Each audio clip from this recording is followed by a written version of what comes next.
these practices suddenly really came together. And up until then, it was more about how they overlap.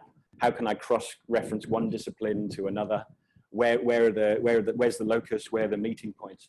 Until then, I realized that, of course, it's all really the same thing, and they're just different expressions.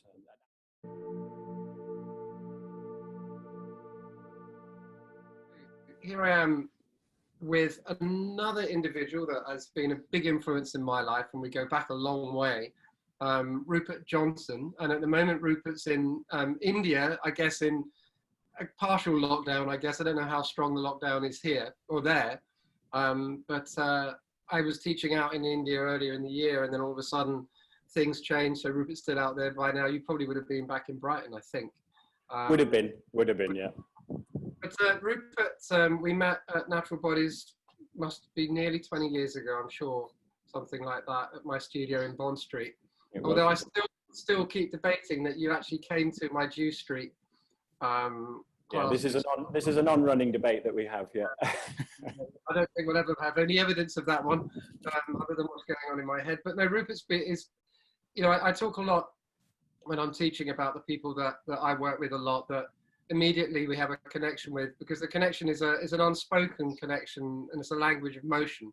Yeah. And it's just something that's understood. And the first time I saw Rupert move, first time I ever met him, you know, I could have sworn that the embodiment of a panther in human form walked into the room. And you know, that's exactly how it is. And you know, we've just explored stuff together over the years. And then you came and did my yoga teach training course, and yep. You know, but your background in martial arts is something that is really rich. You know, it's something that I see that Rupert embodies it. You know, a lot of people don't do that. There's only a handful of people that I've met that have those kind of qualities, but Rupert is someone that has that quality in his body, has that understanding in movement, and is the only teacher I know that can teach without necessarily speaking. You know, it's and it just does it by a brush of the hands to get someone to understand it, and a lot of patience in the meantime with it too. So Rupert, welcome. Thanks, Gary. It's an honor to be here. So thanks for having me on. You know, you know, these are kind of raw, fly on the wall kind of conversations in a way. But you know, how did you get to where you are now? You know, what started you off in this whole process? What had you want to even get involved in martial arts, and what happened before that? What were you doing? I was having to think about this, and I remember one moment from school where I first had a glimpse that my self-image, or the image I had of myself, was radically different from evidently how other people saw me. I consider myself, I guess you could call it embodied, fairly skillful. And I was in the cricket team, rugby team, football team, hockey team, blah, blah, blah. And a fairly prominent player, so I felt pretty good about that. And then one day there was some kind of punishment, and we had to do this running exercise. And I was running along, and before I knew it, there was someone that was quite a few years older than me. And we were running down the hill, and they were deliberately slapping their feet. And so I got these great big flat feet that used to just go flat, flat, flat. And when you went down the hill, it really accentuated that. And they made this kind of chicken movement with the arms. And it got to mirror how out of my body and not all that present I was. So once I got over that and got over myself, I got into karate at school. And then moving on from that into my later teens, Aikido, Taekwondo, various martial arts that I played around with, until about 25 years ago, I got into Kung Fu, which really meant something for me and landed for me. At the same time, got into yoga, and at the same time, got into various other sort of shamanic healing practices, of which there is quite a strong movement component to them. And Qigong as well, Tai Chi, Qigong, all at the same time. So around about 95, 96, for me, there was an explosion in how I realized I liked to move, and how it kept me tethered, how it kept me grounded. Otherwise, I'd float off into mental realms, as it were. So it's at that point that I really started to train hard, about 25 years ago, and then within a couple of years, 2-3 years, I noticed that I had injuries cropping up.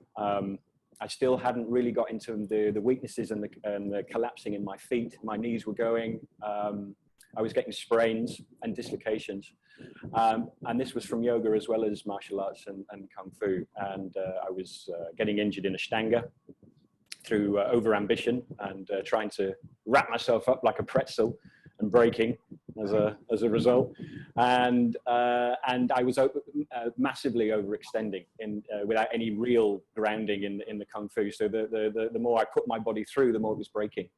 Until I finally found my way to your studio as I remember it in about 2000 in Bond Street, and yourself and the array of teachers that you had there were finally introduced this idea of kinesthetic intelligence and feeling and becoming very much aware of sensations and how they relate to the forces that we are influenced by: gravity, levity, buoyancy, water, hydrostatic pressure. And at that point, that was, I suppose, from 25 years ago, that was another significant awakening for me, because suddenly the sensory kinesthetic world just came right open and added what seemed like endless depth and dimension to what I was already practicing. And then I realized, another slap in the face like I had at school, that I was nowhere near as capable and connected as I thought I was. So that was another moment. And then I remember you saying at one point, we were doing some footwork, and I had my long baggy trousers, which were fashionable in the 90s, but I was still wearing for yoga stuff. And we pulled up the trousers and then I up to the knee, and then I realized that how my feet and toes were completely collapsed, and I was winging it basically without any real connection with the ground. So that journey started that if I'm really going to give myself any kind of credence and honor these practices, and I've got to again start from the ground up. So that was a great introduction from about 2000 to 2004, and then the training that we did together through the yoga teacher training, that really deepened it. And from that point, all these practices suddenly really came together. And up until then, it was more about how they overlap. How can I cross-reference one discipline to another? Where's the locus? Where are the meeting points? Until then, I realized that, of course, it's all really the same thing, and they're just different expressions. And at that point, I realized that the very old shamanic practices dating 50,000 years, 100,000 years back, the yoga and the tai chi and the qigong and everything was just just recent expressions of something much more timeless. Right. And then I really focused or softened around differentiating and making, one box and another box, and that this lineage was this and must be respected. And for me, they just coalesced into something that just made much more sense. So that it was no longer about trying to fit in the boxes, the Iyengar box, the Ashtanga box, the Kung Fu box, of which there's obviously millions of styles of Kung Fu and Qigong, and just let the boxes come through me, come through the practitioner. Yeah, so that's a kind of the origins really, and yeah. That's interesting you say that. Where's the amalgamation point of all of those things? I mean, yeah. I think we've both been in a place where we see that we can look at all of these different disciplines and relate to them all, because yes. All there is in the middle of that is the body. That's the thing. It's the body that's there. And a bit like the mandala that's behind you right now, which looks like you've got these multiple halos, where there's the middle kind of part of that mandala, that each one of those is like spokes coming out from your head to each point. But each one of those is, say, each different discipline, but it all comes back to the individual in the middle. So I think when there's been an intelligent kinesthetic awareness around how you practice, you then start to realize you can relate that to any other practice. Because the other thing that I didn't know about you until I did that teaching with you guys in the Lake District. Okay, yes. You might have mentioned it, but it didn't really land until I saw you that time. And then one morning I was walking through that center, lovely place there. You also had raw food diets and stuff like that going on. Habergill in 2011, yeah. And I just heard beautiful piano music coming from the studio. because I had a piano in the studio, and lo and behold, I walk in there and there's Rupert. And you were classically trained, is that right? To a point.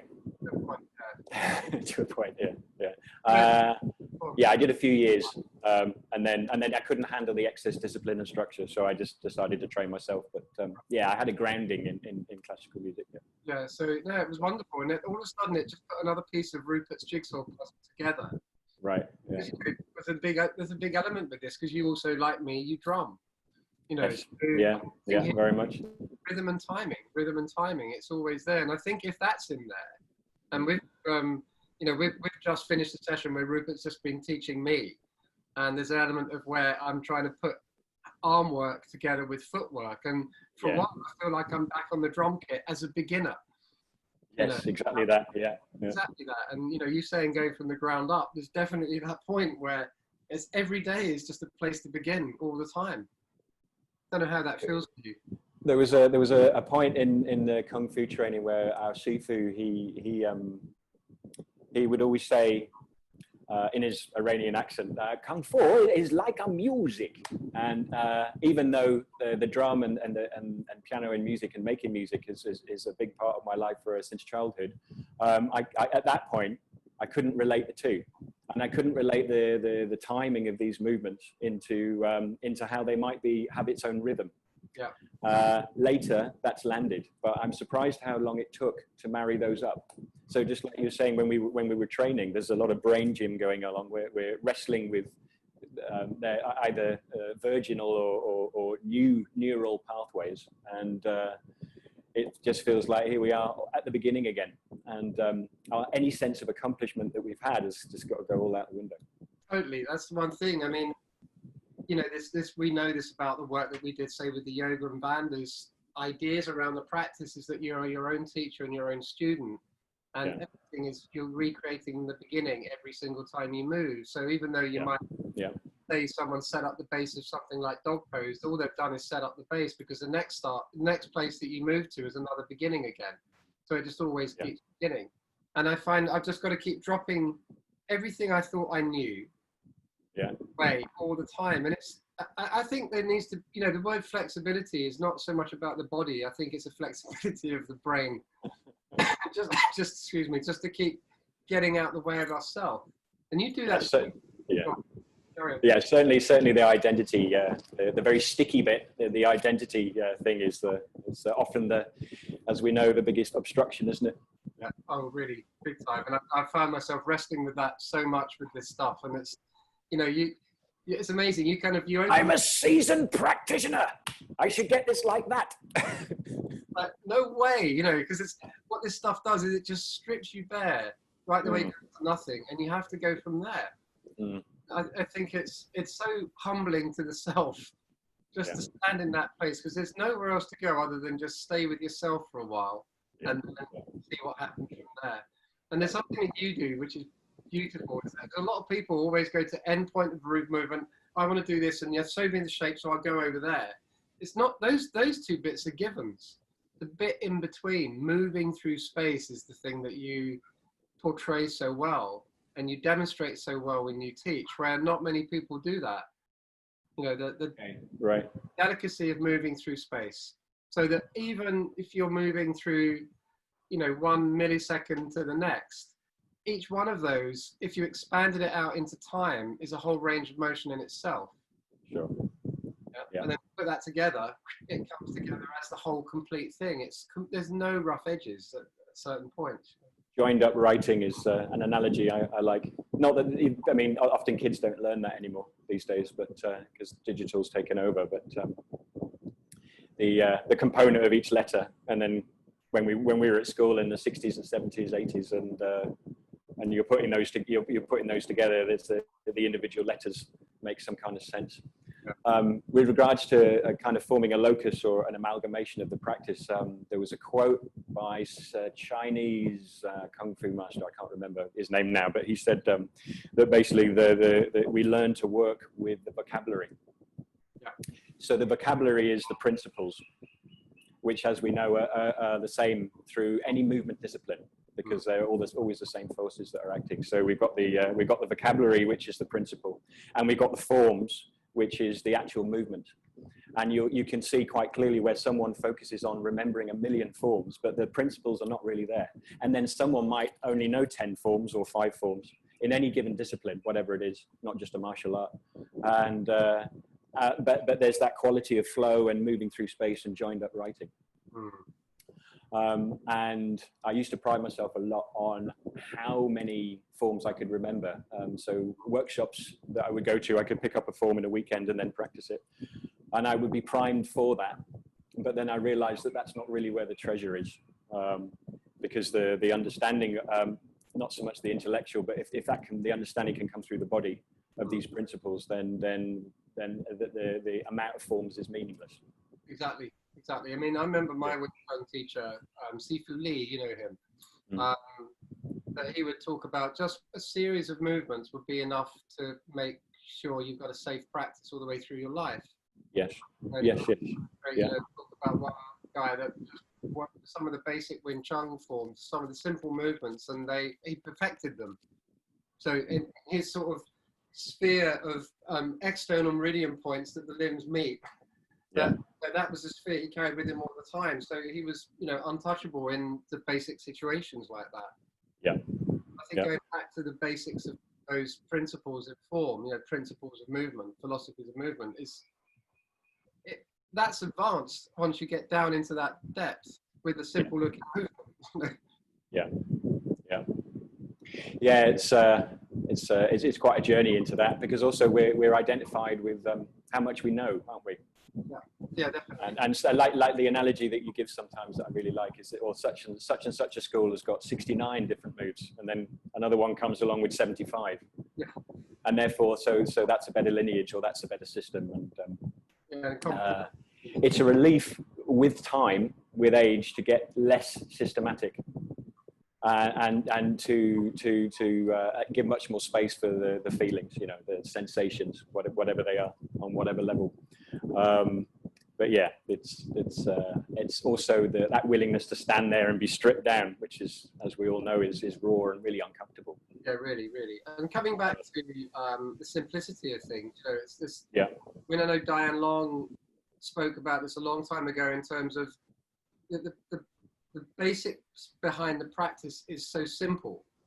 You know, the practice is simple once you start to get where it's coming from, and you know, once we allow ourselves to move well in gravity, then nothing else gets in the way of it, and you actually don't feel yourself moving anymore. You know, it becomes really empty. It becomes light. It's not anatomical. You know, we can break things down into anatomical detail because they give interesting landmarks, but it means nothing. The fascia means nothing in that moment. All that stuff means nothing. And you know, we've just been on this symposium over the last few days. Gary, stretch your fascia. Oh God! You should really stretch your fascia a bit more there, Gary. You're not doing what I want you to do. Exactly. Stretch your fascial web. You know, we know that. Well, actually, coming to that, there's two things here. Is that there's so much detail that goes on in trying to understand it, and it makes it more and more complicated in trying to understand it. And it's great that we've got scientists doing all the research. Absolutely. Because it does help in terms of, say, surgery and manual therapies and stuff. But at this end, where really the ultimate end place is motion, because movement is what we start with, and then the lack of movement is where we end, in a way. So and we're moving inside all the time. Yeah, totally. So between 2 points, it's going to be beginning of life and the end of life, you know, as we know it, is something that's just a constant movement through life. I know people are paralyzed. I know people are injured and can't have certain movements, but there's still something moving. Yeah. So eventually it comes down to us, the movement people, to find a way. And we know that all this other stuff exists, like fascia and the fluids in the body and superfluids and, you know, muscle bone, all that kind of stuff. But it's going to mean nothing in the end, because all you've got is you and the space you move within. And if it's all working well within the field of gravity and it's balanced, you don't notice it anymore. There's a quality of pleasure to it as well, which keeps someone coming back to the practice, because I think so many times it's a chore, and it's a chore, therefore an obstruction and a block, because it's systematic. And sure, we need systems, as we've just described, for the advancements of all kind of health. And to break things down in systems, it makes it easier to learn. But then also it takes away all the ability to actually feel the pleasure in it. And however that pleasure lands for that practitioner. But I've noticed in the groups that I'm with that there's this block in what you call, self-practice. You must have a self-practice. And that way you can really get the most out of the people that you go to, the teachers and the facilitators.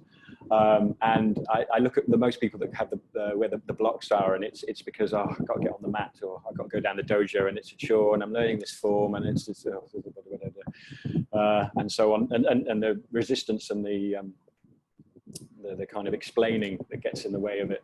And an inquiry that's been alive and still is for me is how do we stop it being a chore, and how do we create as much condition for it to be joyful? Is a bit of a cliche. We start using new age terminology, but how do we just make it fun? How do we make it pleasurable? And so that it lands fully. That's what I find to do. Yeah, but it's a pleasure to work. I find it joyful to work with you, and it stretches my brain, because the feeling of motion is something that feels juicy. It's kind of liquidy. It's smooth. Like there's a silky quality to the movement, where some of these things become quite sort of muscular based and too abrupt and quite aggressive in the system. And this is something that my Sifu was always talking about, is getting out of the way of that and not allowing that to become a hindrance to the practice. Something else takes over. And for the first time I understood that quote, I've understood this also from you as well, is that that quote from Bruce Lee in Enter the Dragon is that I don't hit, it hits. The it is the thing that's moving through the body. It could well be that it's the force of the ground coming through him, or whatever the it is, but there is something else that starts happening. But this is not just relative to martial arts. This is, you apply it in every aspect of motion as well. Sure. Yeah. You approach everything you do the same way. Yes, monochrome, me.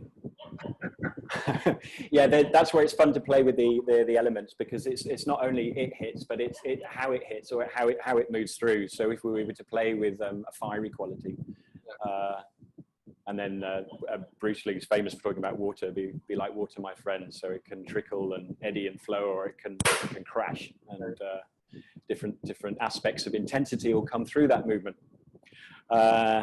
And then, of course, then we get to a bit of a strange crossover, because there's moving. Most of our movements tend to, when we practice them, they develop a deep, spirally circular quality, like a very calm lake, but with very deep, strong currents moving underneath it. And you'll see this a lot in most of the Tai Chi and forms of Tai Chi Chuan. You'll also see it in the way that people are adapting the flow of asana in their yoga practice. And then you could say it's polarized, but then there's the quality of lightning, which is, to use words that almost have a coloring to them, which is like agitation. We look at that as a bad word often. It's agitated. We wanted it to be still, but there's a whole body of potential or energy, if you like, that we can tap into where it's agitated, where it's excited, and it has this lightning quality.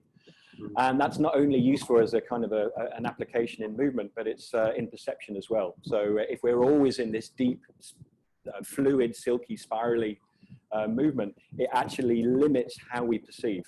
Yeah. So if we also engage this lightning quality, this very electric, agitated, excited quality in the movement, it also opens up a lot of doors as well. Yeah. I find interesting, because what I see is then this, because lightning. I remember we went through one of the forms, and this is in the studio in Bond Street, and then you said, okay, let's go through this now as fire. So I thought, okay, fire, I understand fire element, and we did that. Then you said, right, we'll go through this now as water, and we did that. We'll go through this as earth, air. But then you brought in lightning, and I was like, my brain was going, well, hang on a second. Fire, earth, water, metal, wood. Where does lightning fit in? Because I was using the 5 element thing, but where did lightning come from? And I remember thinking, holy cow, that's genius, because And when you performed that movement to show me, it was just like watching a lightning ball. Oh, good. Good. Sparks coming out. Okay. Doing it, it says on the tin. Good. Yeah, it was quite amazing. But where does lightning fit in any of elements? What would that be? Well, that's accessing that different quality of. I don't want to say energy because it's a loaded word, but I can't think of a better word for it. So energy will do. But it's a quality that affects the movement and affects the perception. And perception is half or even more than half of the whole picture. So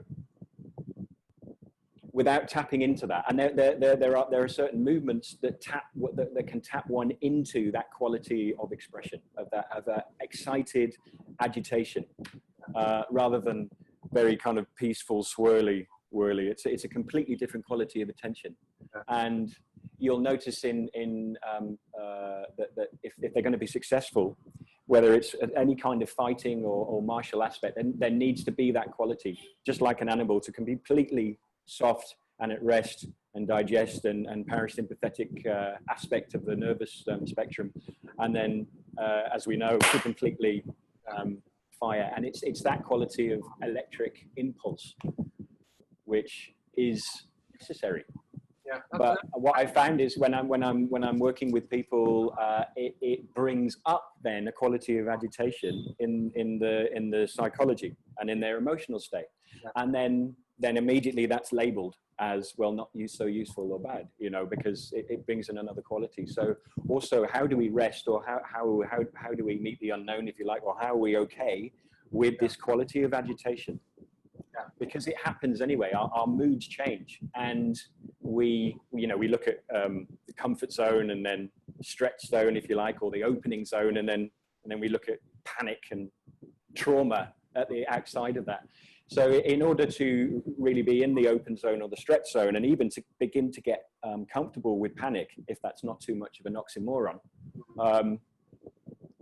what do we do in order to be comfortable with this agitated state of being?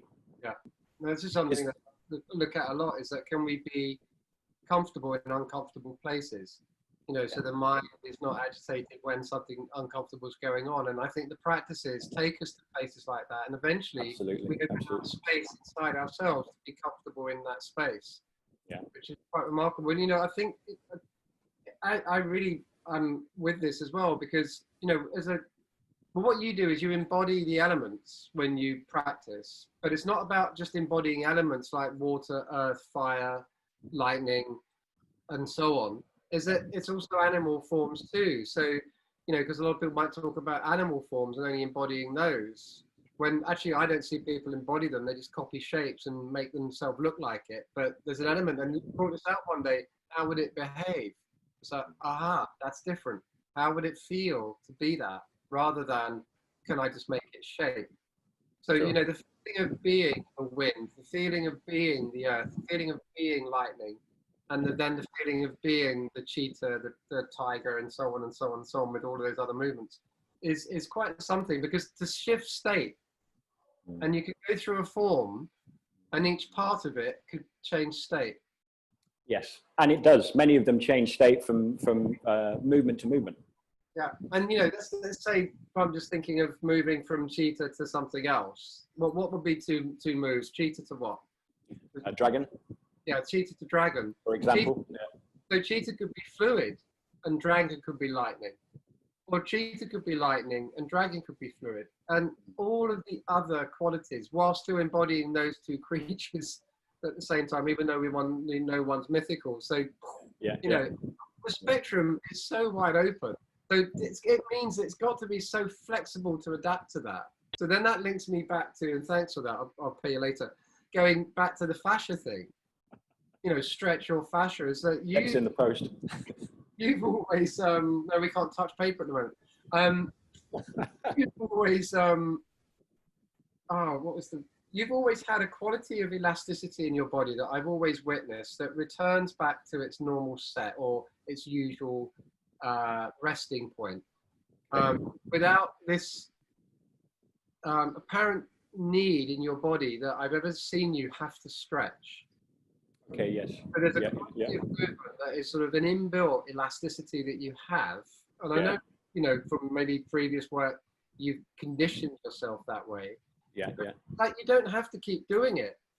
There's a state of mind that brings it about, and the way you meet the earth. You know, we talk about this a lot in practice. If you meet the earth well, your elasticity is available. If you don't meet the earth well, the elasticity isn't available for you. Absolutely. Yeah. Yeah, all the time in every move that you portray. I mean, that's very generous, but certainly to look at the fascial makeup or the quality of elastic, I certainly feel that I've got more in the elastin rather than the collagen bias, if you want to call it that. But then as a result, I was injuring myself in these dynamic martial art and yoga practices. I was gradually breaking, and it wasn't until I learned containment, pretty much with the journey, say 15, 20 years ago, that's quite useful, because my joints were going in my early 20s. So yes, there was a quality of elasticity, but it needs containment. The flexibility is useless without the stability and the mobility. Yeah, exactly. And yeah, so you've contained it really well, because, and obviously you put a lot of work into yourself with that. But I remember one time, and I wrote an email to Robert Schleif on this. I didn't actually. Right. I think he gets hundreds of emails at that time, but I've spoken to him since about this, because, and I've got some footage of you in the Old Natural Bodies, which we filmed 2 forms. One that we practiced, one we haven't done at all yet. But there was a movement in there, and I just watched it over and over again. I thought, there it is. There's this deep elastic response in the system that can expand and return, and expand and returns. And it was all out of the ground and back again. An explosive, dynamic looking movement, but free and light, and then it returned. Yeah. And to see the root through the deep structure of the leg. And I wrote to Robert about this, and we've looked at it in terms of the laydown of how tissues are, and of course, there. So somewhere, one thing, when we work in a balanced way with ourselves, it brings everything available to us, and you don't have to work hard at it anymore. Yeah. Working hard is just a regular practice. Yeah. What did you say? We breathe all day long. What's the focus with the breath? So one thing I found really useful is some of the shamanic movement forms and disciplines, and they generally have the intent is to tap into the binding agglutinating force which holds, for example, electrons in orbit together. So what keeps things in integrity? You could say energetic tensegrity. Right, okay. And a lot of the forms are there to make one, first of all, to plant the idea that there is potentially something, whether you evoke it to be conscious or not, that it binds fields together, and fields have cohesion, as well as being able to fluidly shift from one state to the other. The need to find cohesion is obviously just as important. Yeah. So that the kind of balancing of fluidity and cohesion, the ability to stick and move, to use basketball terminology. So these forms would present the idea. Then they might, if you keep practicing, then they would maybe give a glimpse.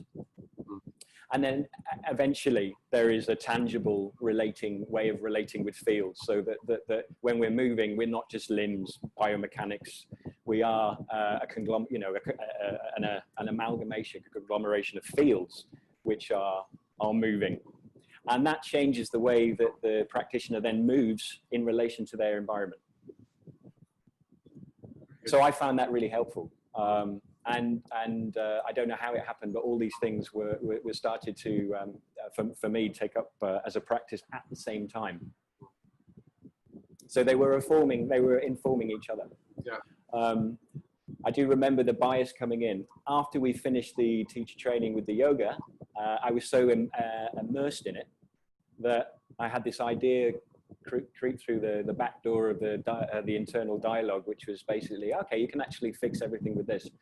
And then one year, I think it was 2007, I dislocated my knee really badly in Kung Fu. We were doing locking and wrestling techniques, and my knee just went ping, as you know. And I thought I could fix it with asana and address it. And then eventually, a few years later, I realized that I needed a good grounding in resistance training to even begin to rehab it. So it's interesting to see where the biases come. Yeah. So you got into Taoism as well, haven't you? Yeah. Before I got into Kung Fu, it was sort of the mid-90s. I started reading the Mantak Chia books, which is mainly about the internal alchemy practice of that Taoist kind of route, if you like. And that was fascinating. Not only that you could eventually feel your organs and the different quality of them, but how you can work with the essences as well. And then that relates to the energetic pathways, which you can then activate and open, for example, the microcosmic orbit, the macrocosmic orbit. There's many channels, extraordinary channels, the regular channels. And so that then played a big part for me in kind of the internal landscape and how that then relates to the seasons. So one of the things that never really opened up for me in terms of the Ayurvedic practices, that they were born out of the tropics. You know, they had the three is a big part of the Ayurvedic system, as you know. And if you live in the tropics a lot, then great. But the Taoist map and the 5-element map was where there was 4 or 5 seasons, you know, particularly in the temperate zones of the northern southern hemisphere. And so how that inner map then relates with the outer map. And I mean, naturally, we're a product of the environment. Yeah, exactly. So it is, because I find these intriguing ideas as well, you know, coming from my background in TCM and Shiatsu and Qigong, is that, the 5-element made more sense to me because of where I live. Same. Yeah. The 3, just I don't relate to it because I'm not living in those environments. You know, it sometimes might be a useful treatment method sometimes for individuals, but sure. I think it's a bit like, you know, it's the way that we can eat nowadays. We can eat anything from all around the world. You know, you can eat any food from any season, a particular season where they wouldn't be in season. At any time, yeah. You know, any time. And how does that affect the system if you look at it from a point of view of those energetics? When, you know, if you're eating within your own natural environment with the own foods that you would grow in your environment, it will probably be more suitable to your system in that given moment in time because you are literally in sync with your environment. You're eating outside of your environmental pattern, then what's going on? You know, it's an interesting dynamic. There's always, you know, it's been in the back of my mind all of the time, so I'd always try to follow that as best I can. Although, that's not, it's not the only, we're warped by, you know, the click, aren't we? The click of the button, get any food at any time, anywhere. And also how we're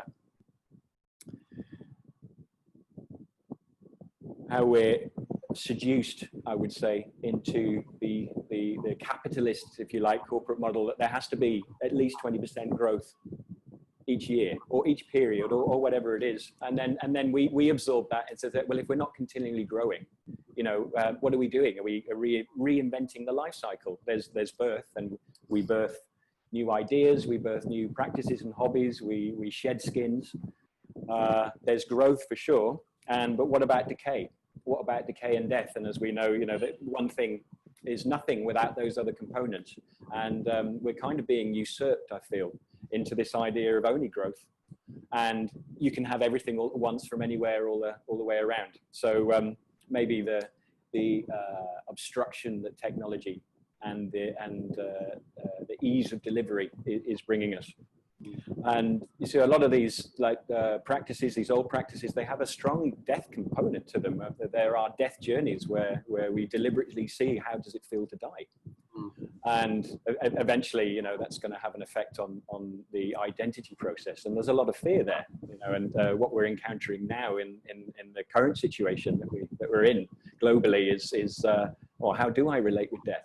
You know, do I use death, my impending death, as a tool which will bring me more and maybe more into the moment to act with more alacrity, or do I still have this, you know, teenage childhood belief that I'm going to live forever? And of course, generally, you know, the more time goes on, we don't have that. But how can we incorporate that decay and that death practice into this life cycle? Yeah. rather than it only being about growth and all of a sudden there's a shock because there's decay and death. Or where did that come from? You know, they shut the door on that one. Out of nowhere. Yeah, exactly. Wasn't expecting that one. No. Knows it. So something that I've really enjoyed in our working together, we're looking at what mastery means. And mastery, that word is a loaded word, and it can mean so many things.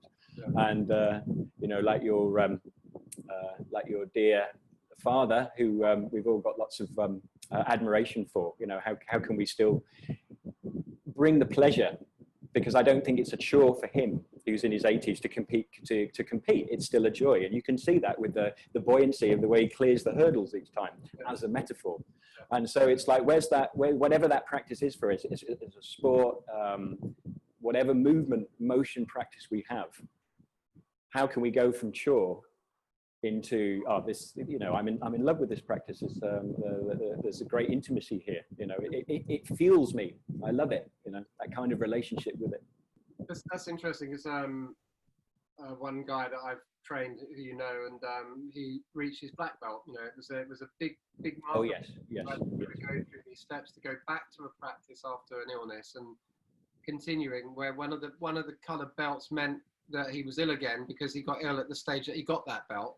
Yeah. And left the practices for a while, got back into it, and then he was dropped down a belt in his martial arts, and then we started working and training him, getting back, and he got to that point, and then there was all this emotional stuff going on, and then he came through that, and all of a sudden there was this speedy movement towards black belt, and then something shifted in him where I've got to work harder now. You know, I've got to work really hard at it. Got to work. So I said, well, hang on, black is like the universe. This big sack now on my back again. Black is about being more efficient. Can you now be efficient in your movement and expend less energy at it rather than training harder and harder and harder?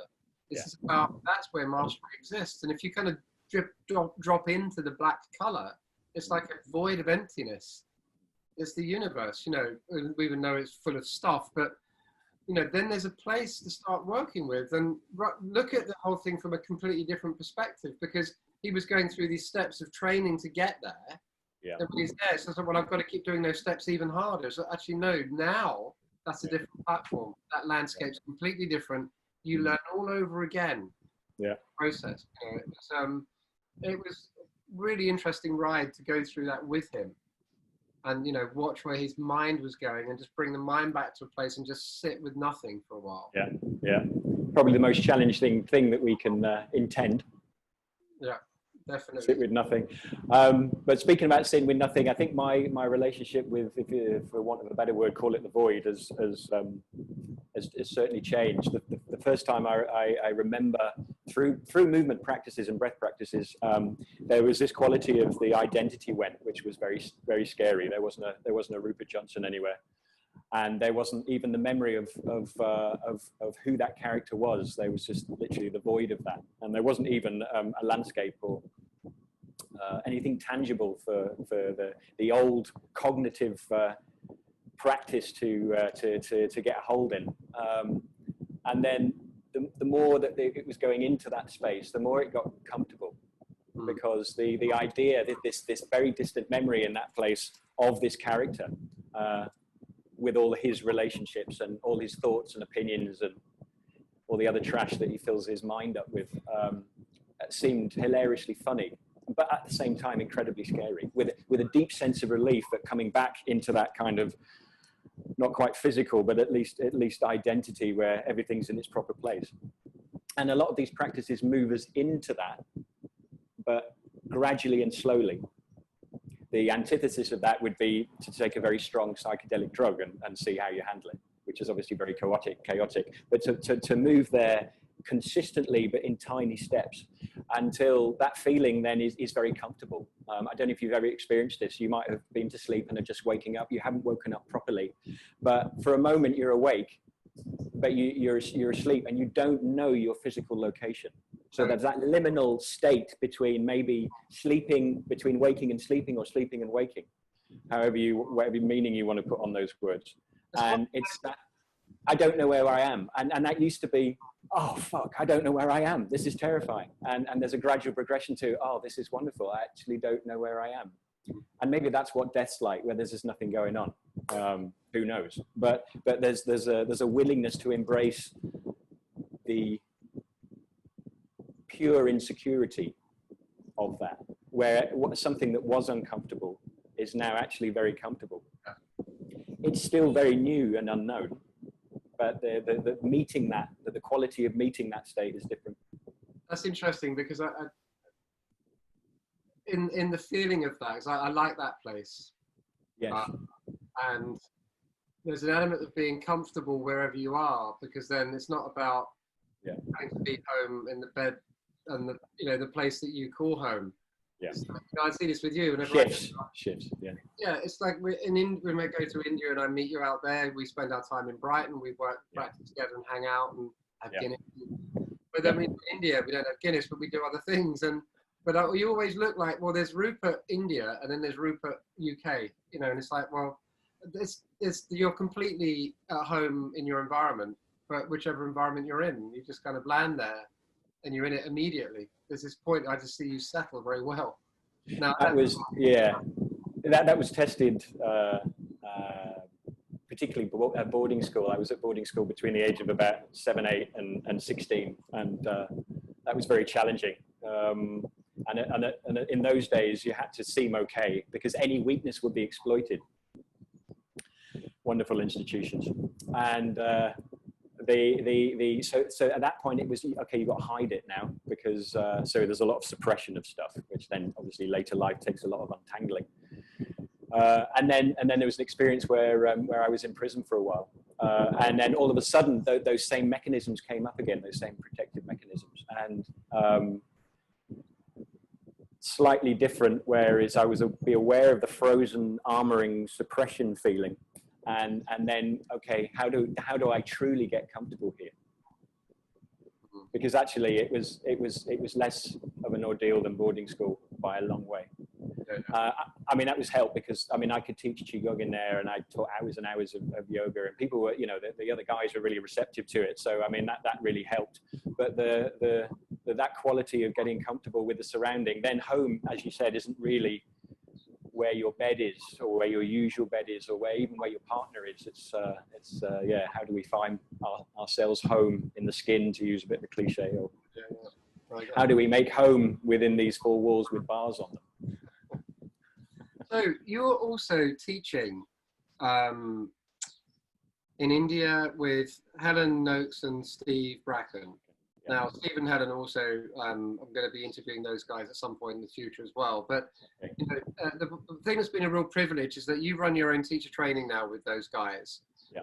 And you've kind of collaborated on making quite a unique teacher training. Yeah. And the privilege has been that my past students and graduates have now invited me to come and teach on their teacher training, which is always, I say this every time I sort of start my session there, is it's the biggest privilege, and it will still be that even if it's in 20 years time, So tell us about the course. Well, thanks for saying it's unique. It probably might be a little bit unique because we've all got a different idea of how it should be. So Steve, as you know, is very much into fitness and strength through lots of resistance and stuff like that. And, has made an incredible journey into doing what you do naturally, which is the anatomy and physiology, to use a term again that we could have a better term for. But his ground, if you like, is the world of the subtle, the energy, and he's so at home there. But he can't really find a place to do that. So he has to go through this stalking process where he's stalking his own behavior of how he can deliver it for the best of his ability. When, for example, with you, it's effortless. So for me, I've got to tackle the philosophy stuff. And that's really not my comfort zone. I'm happy talking about these ideas, but presenting something without letting my, if you like, my perspective or my worldview interfere with that, I find an incredible challenge. It's not easy. Helen is completely in her element because she's expressing herself through the movement, which she does beautifully, and she's got a wonderful enabling way of inviting others to do the same. So what's really fun about this is that we're coming from a triangulation of quite different backgrounds and different perceptions, which we're then saying, oh, okay, how does this gel, and how can we make this as beneficial for anyone that wants to come on it as possible. And it's 1 month long, isn't it, as an immersion to start with, and then you've got kind of continuations, I think, that go on after. Yeah, we have 5 week-long sort of intensive modules which go along with that.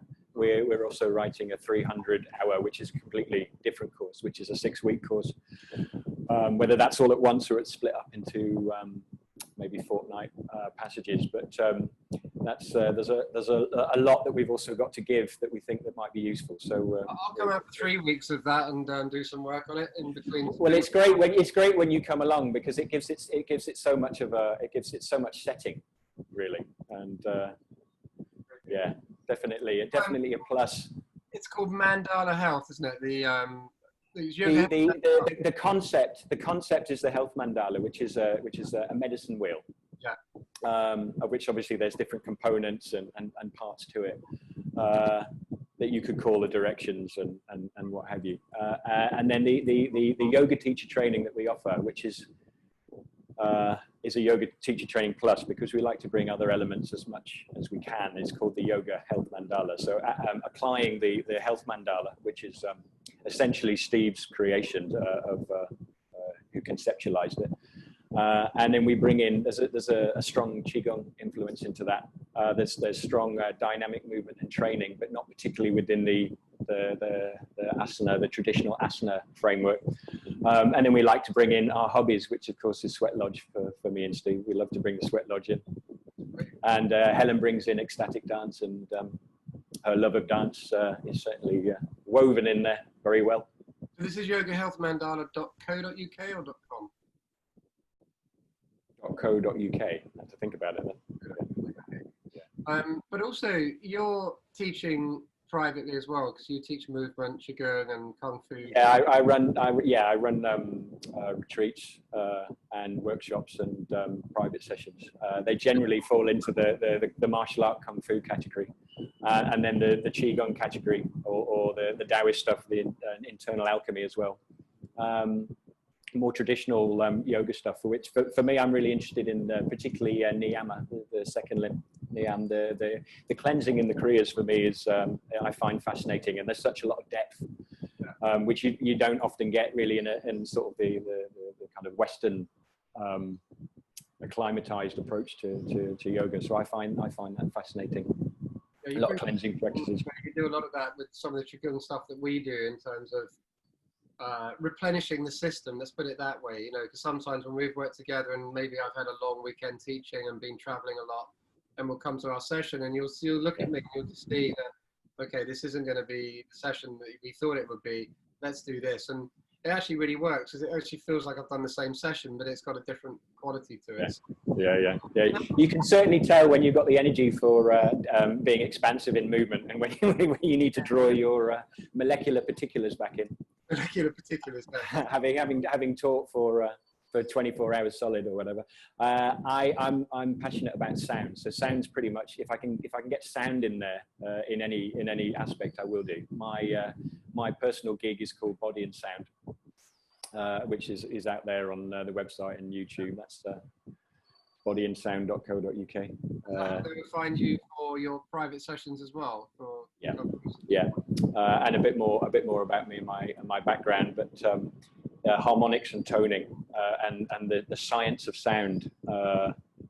I'm really passionate about weaving that into how we can bring about health and transformation into that practice. Yeah, there's research happening now, and conversations like yesterday was the very end of the British Fascist Symposium, so they had a kind of a panel discussion, but the panel discussions goes all over the place rather than the subject they're supposed to talk about. Sure. But you know, the language of vibration within the system, and you know, the fascial network being responsive to vibration, definitely, because it's a tensioned network. Yeah. Then you know, these things would make sense. But you know, sound and vibration has been known for millennia. Let's put it that way. Yeah. You know? Yeah. So I just think they're just trying to find a more of a scientific way to try and back it up, you know. But you know, it just kind of, it gives it even more credence in a way, and it makes sense of these things, and maybe we discuss it differently to people that don't understand that. Yes. If it's all woo-woo, at least you can back it up with a few words. Yeah, You know. a few scientific words. Yeah. Thank you for that. Pretty much run out of time, but Okay, thank you. because I'd like to do, I've mentioned this to you before, we'll have a meeting with you, me, Linus Johansson and Ed Hines as well.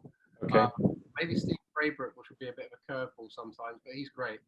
And just all of us together on Zoom, and we'll just, you know, press record, see where we go, open up a conversation about stuff. Sounds good. I look forward to that. Yeah, thank you, my friend. Yeah, thank you too.